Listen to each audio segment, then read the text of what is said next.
They called her Old Mama Grin, though no one really knew her name anymore. Just that she lived alone in a moss-covered cabin at the bottom of the ravine, where the sun touched late and the storms came early. Her smile, crooked and carved deep into a face like tree bark, wasn't one of joy but defiance, the kind that said, "I've buried worse than you." For 15 winters she'd stayed, tucked deep in that hollow beneath the Wind River Range, trading nothing with no one, until the Horseman came. Levi Boone had the look of a man still halfway between grief and prayer. His coat was long, dust gray, and stiff at the shoulders from too many nights spent curled by campfires that only warmed the surface. He rode a paint mare named Sinner, and carried bread in his saddlebags, not fresh but honest, and a promise stitched into his heart like old thread. The forest trail he rode was waterlogged and narrow, made worse by the early melt and the storms no farmer trusted anymore. Yet he rode on, because Clara had made him swear he'd never let Mama Grin starve. And Boone didn't break promises to the dead. He reached the edge of the ravine just as daylight thinned behind the trees. The cabin looked worse than it had the year before. Timbers warped, porch half swallowed by mud. A curl of smoke rose from the chimney like a whisper. The horse balked at the slope, hooves slipping, and Boone dismounted. He walked the last stretch on foot, squelching through slick moss and fallen pine. His knock on the cabin door was gentle, respectful. No reply. Then, from within, "You bring bread, or just your long face?" Boone smiled beneath his scarf. "Got bread. And beans. No fresh butter, though." The door creaked open to reveal her, barefoot, wrapped in what looked like 3 coats stitched into one. Her silver hair shot out from under a fur cap like willow branches. Eyes cloudy but sharp. She coughed once, a wet sound, then stepped aside. "I only opened this door for ghosts and fools. Reckon you're both." Inside, the air was heavy with damp wood and boiled roots. A kettle hissed over low flame. She moved slowly, her left leg dragging a little, as she cleared a place at the crooked table. Boone unpacked the bread, placed it gently on a plate she'd carved from cedar. They ate in silence, save for a coughing and the crack of the fire. Her walls were lined with things no longer useful, broken tools, rusted traps, animal skulls set like trophies. It wasn't cozy, but it was hers. "Clara used to bring tea," she said finally. "I know," Boone replied. "She used to say you were the only woman who scared her sober." Mama Grin let out a laugh that turned into a fit of coughing. "Clara was smart. Shame she loved a mule like you." Boone looked at the flames. She had poor taste and strong convictions. Night deepened outside, and the wind carried a warning, a low, trembling sound that rattled the roof. The fire hissed as water dripped from the leaking rafters. Boone glanced at the walls. The ground felt wrong beneath his boots, softer than it should have been. "You holding up all right?" he asked. Mama Grin shook her head, but not as an answer, more as a warning to time itself. "My bones say this ground's going to slip. River's been growing teeth since March. But you came anyway. You a fool or a mourner?" "Both," Boone admitted. Later, he set camp outside the cabin, under a grove of bent pines. His horse grazed uneasily. The wind picked up, carrying scents of river silt and churned earth. Thunder crawled across the sky like something wounded. Boone lay on his back, staring into the black canopy of branches. He remembered Clara's hands, calloused, warm, always in motion. She died in a bed he'd built himself, under quilts Mama Grin once traded for fish. Boone hadn't cried then. Not really. But now out here it came in small pieces, like the earth was leaking too. Sleep never quite found him. By dawn, the storm had turned the air electric. Birds were gone. The creeks sounded different, no longer a trickle, but a roar. Boone stood, boots heavy with soaked soil, and scanned the ravine. The cabin was gone. Where it had stood, there was only water. Angry, brown, churning water. Logs and branches spun like knives. A roof beam floated past, then vanished beneath a wave. Boone's heart stopped. He ran to the ledge, shouting her name. Mama Grin. No answer, just the sound of a river grown monstrous. Then a flicker, high in a bent pine, arms wrapped around a split in the trunk, was a shape. Boone squinted. It moved. A hand lifted, waved weakly. "Mama Grin," he whispered. She was alive, but the water was rising. Boone's breath caught as he stared at the figure clinging to the pine.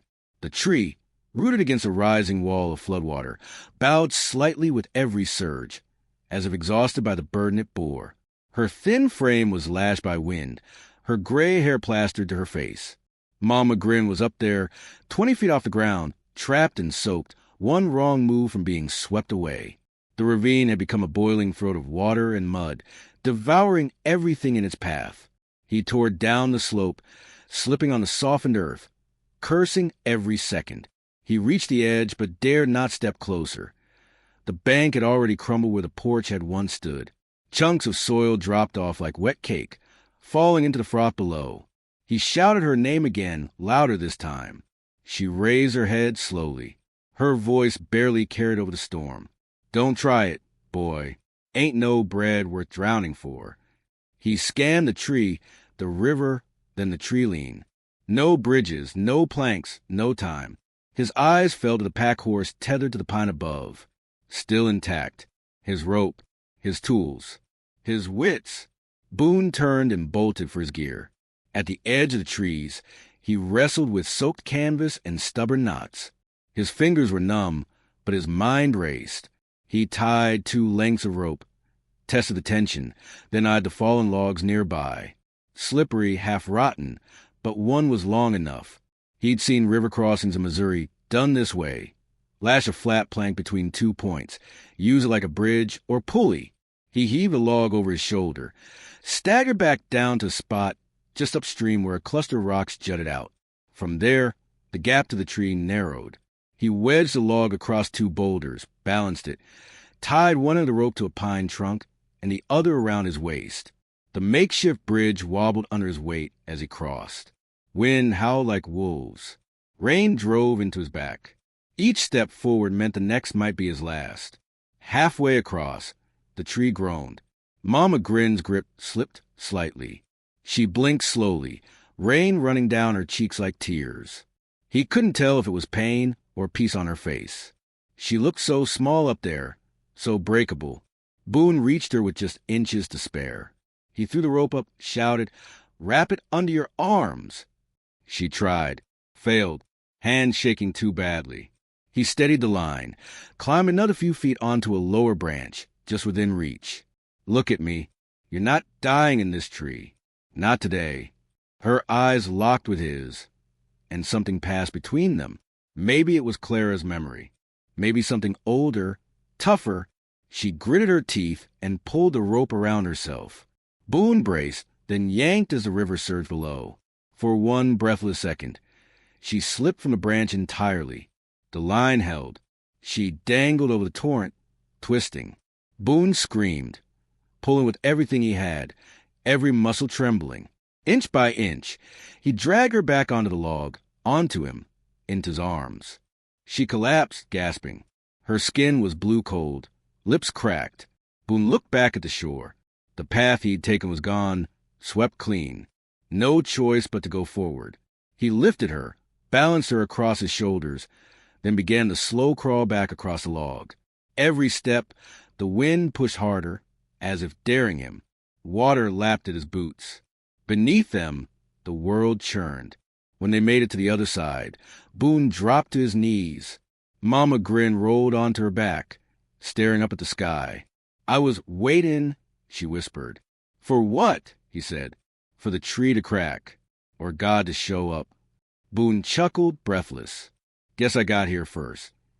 They sheltered under a rocky outcrop, wrapped in a canvas tarp. The storm hadn't passed, only paused, but they were dry for now. Boone lit a fire with what dry kindling he had left. The flame flickered low, but steady. He checked her limbs, no breaks, just bruises and exhaustion. She sipped from a tin cup, hands trembling too badly to hold it herself. "I seen floods," she said hoarsely. "Seen men float past with their boots still on. But I ain't never seen that water move so fast. Winter's melting early. Ground ain't ready." "Neither am I," she said. "Didn't think I'd still be alive by sunrise." Boone stoked the fire, silent. In truth, neither did he. The silence grew thick around them. Between the river's distant roar and the crackle of flame, the weight of survival pressed down. Boone leaned back against a stone wall, eyes closing just for a breath. He wasn't young anymore. His ribs ached. His knuckles were raw. Then a sound. Soft. Not wind. Not rain. Footsteps. He reached slowly for his rifle, resting near the canvas. From the shadows, a figure emerged. Tall, lean, cloaked in deerskin, a spear in one hand, and paint markings on his face that ran like tears down his cheeks. The man said nothing. His dark eyes scanned them both. He moved silently, stepping between roots and stone like a part of the forest. Boone tightened his grip on the rifle. The stranger stopped a few paces away, watching the fire. Mama Grin raised her head slowly. "You know him?" she whispered. "No," Boone replied. The stranger reached into a pouch, pulled out a bundle of dried herbs, and tossed them into the flames. Smoke rose thick and sweet. Then he turned, pointed once north toward the ridge, and vanished back into the trees. Boone watched him disappear without a sound, heart still pounding. Mama Grin coughed once, then said, "Well, boy, looks like God finally showed up after all."